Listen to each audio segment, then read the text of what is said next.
जय माँ कामाख्या, जय माँ कालरात्रि। आप सभी कैसे हैं? आशा करती हूँ आप सभी सही होंगे। माँ कालरात्रि आपके जीवन में बहुत सारी खुशियाँ लेके आए और सारे संकटों को हर ले। ठीक है जी, आप लोगों से बड़ा प्यार मिल रहा है मुझे, उसके लिए बहुत बहुत धन्यवाद। मैंने एक वीडियो डाली थी दीपक वाली, तो उसके उपाय, जो दीपक का उपाय बताया था वो बहुत बच्चे कर रहे हैं। उनके बहुत सारे बच्चों के मैसेज आ रहे हैं कि दीदी हमने वो उपाय किया है और हमें बहुत रिलीफ आया उसमें, बहुत ज़्यादा जो हमने मतलब किया था उसके लिए हमारा काम हो गया।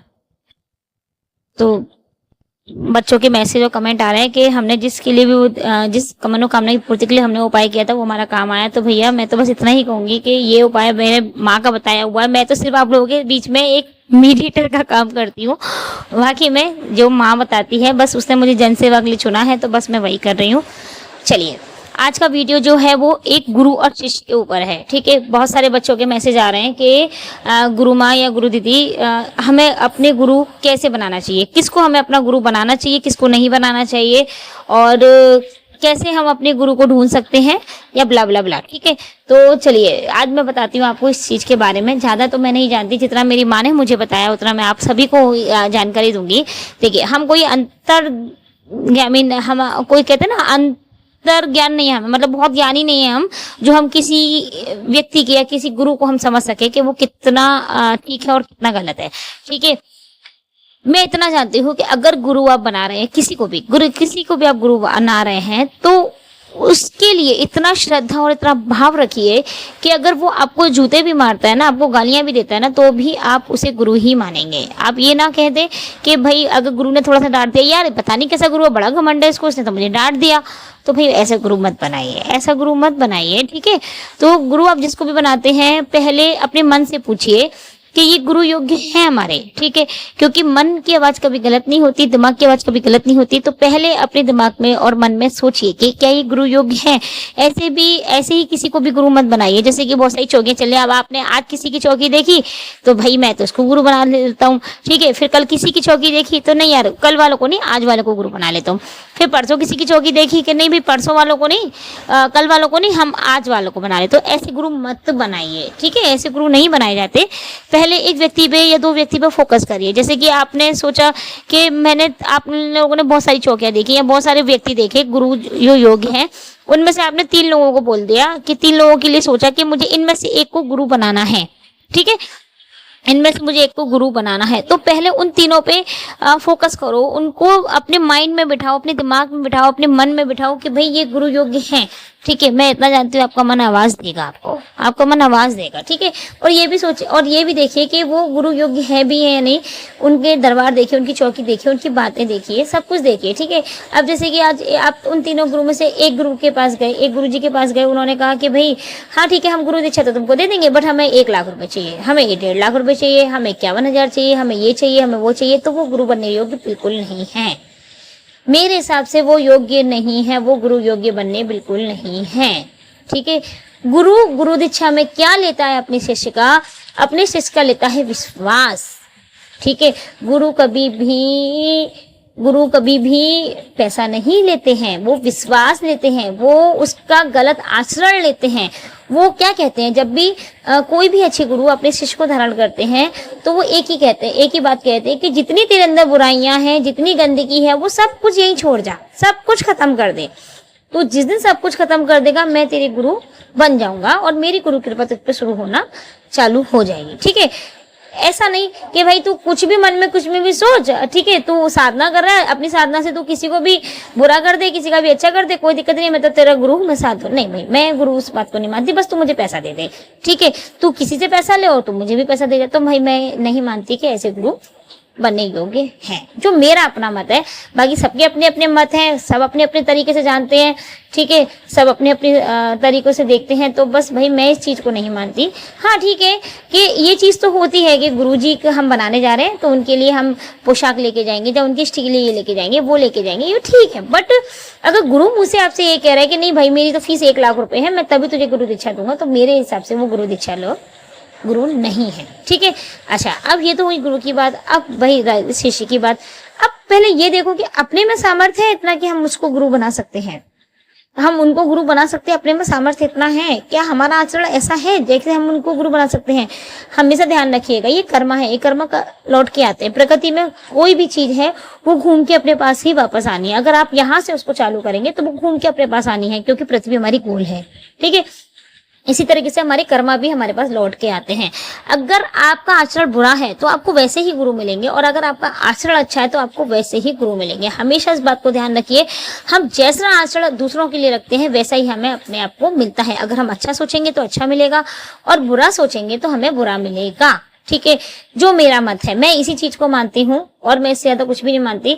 तीसरी बात, अगर आप किसी को भी गुरु बनाते हैं तो उनकी हर बुरी से बुरी बात और अच्छी से अच्छी बात को अपनाने योग्य पहले आप करिए, कि हम उसको अपना सकते हैं। भाई आजकल के तो बच्चे कैसे, अगर माँ भी कुछ कहती है ना तो तुरंत माँ को भी पलट के जवाब देते कि मम्मी अब तुम ठीक है, मैं बड़ा हो गया, मुझे ऐसे बात मत बोलो, या मैं बड़ी हो गई, ऐसा नहीं। तो भाई गुरु को ऐसे जवाब नहीं दिया जाता। पहले आप सोच लो, समझ लो इस बात को कि गुरु होते क्या हैं।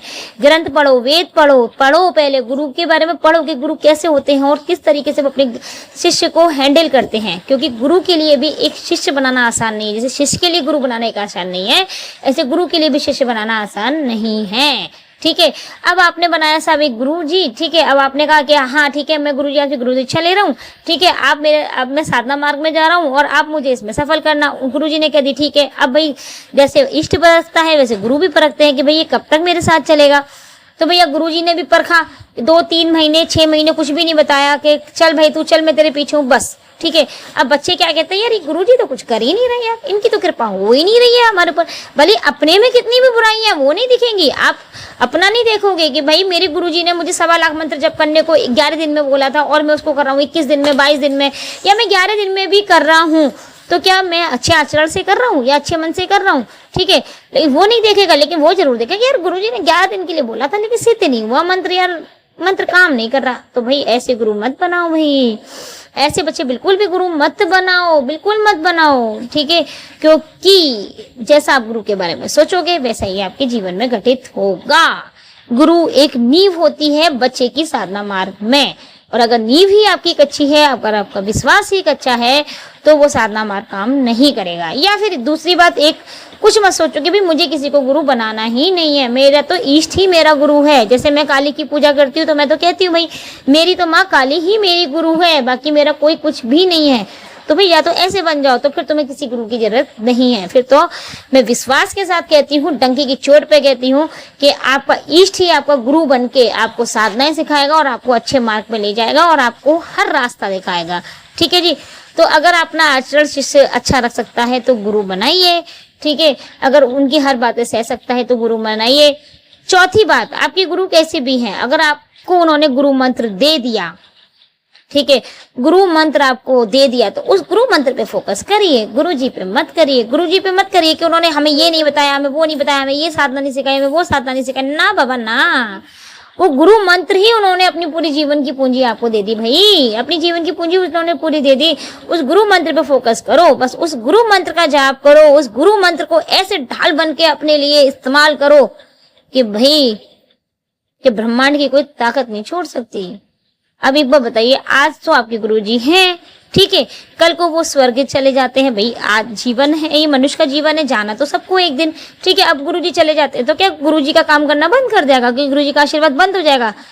नहीं भाई, जो गुरु मंत्र देके गए हैं वो काम करता है, वो काम करता है। इसीलिए गुरु मंत्र देते हैं कि भाई मेरा गुरु मंत्र ही तेरे को आगे बढ़ाएगा और तेरे काम करेगा और तेरे लिए हमेशा ढाल बन के खड़ा हो जाएगा। तो भाई गुरु के ऊपर फोकस मत करो कि हमारे गुरुजी इतना डांटते हैं या हमारे गुरुजी बड़े टेढ़े हैं या हमारे गुरुजी ऐसे हैं गुरु वैसे। नहीं, अगर तुम्हारे गुरु ने गुरु मंत्र दिया है तो उस गुरु मंत्र पे फोकस करो। मैं 110% कहती हूँ, 110% कहती हूँ कि वो गुरु मंत्र आपके लिए काम करेगा और आप जो मांगोगे आपको वो मिलेगा। ठीक है जी, चलिए ये रही गुरु कैसे बनाना चाहिए, कहाँ बनाना चाहिए, कब बनाना चाहिए।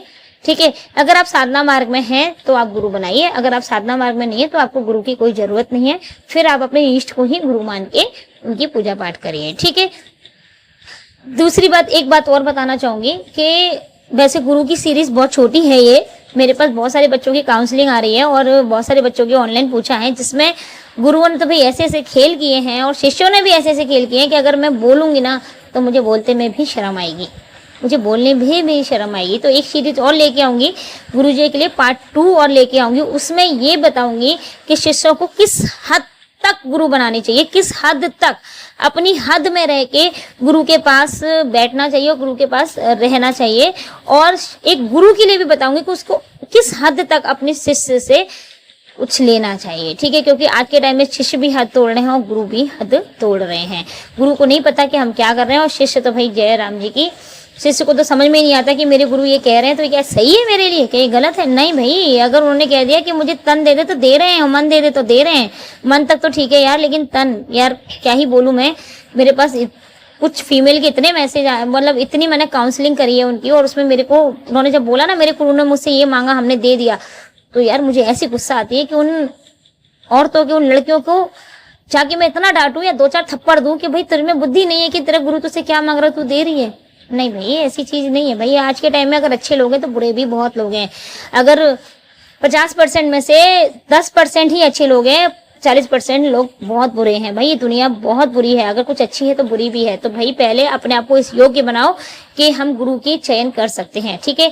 दूसरी, अभी पार्ट 2 में जो सीरीज आएगा गुरु जी का, उसमें मैं ये भी बताऊंगी आपको कि अगर आप अपने इष्ट से विनती करें, कैसे करें कि जो आपको आपके गुरु के दर्शन कराएं, जो आपके गुरु से मिलवाएं और आपके लिए योग्य, मतलब जो अच्छा गुरु है वो ढूंढ के दें, ठीक है जी। ये भी मैं बताऊंगी। तो पार्ट 2 के लिए आप कमेंट करिएगा, वीडियो अच्छी लगे लाइक शेयर और सब्सक्राइब जरूर करिएगा चैनल को। जल्दी जल्दी सब्सक्राइब बढ़ाइए, जिससे हम क्या लेके आए, लाइव स्ट्रीम हम लेके आएंगे। तो उसमें आपके सवालों के जवाब मिलेंगे आपको और उनके उपाय भी मिलेंगे, वो भी बिल्कुल निःशुल्क, ठीक है। आगरा में दरबार लगता है मंगल और शनिवार, बिल्कुल निःशुल्क लगता है। दरबार आने के लिए ग्रुप को फॉलो करिए, पेज को सब्सक्राइब करिए, ठीक है। चलिए आज के लिए बस इतना ही। जय माता दी, जय कामाख्या, हर हर महादेव।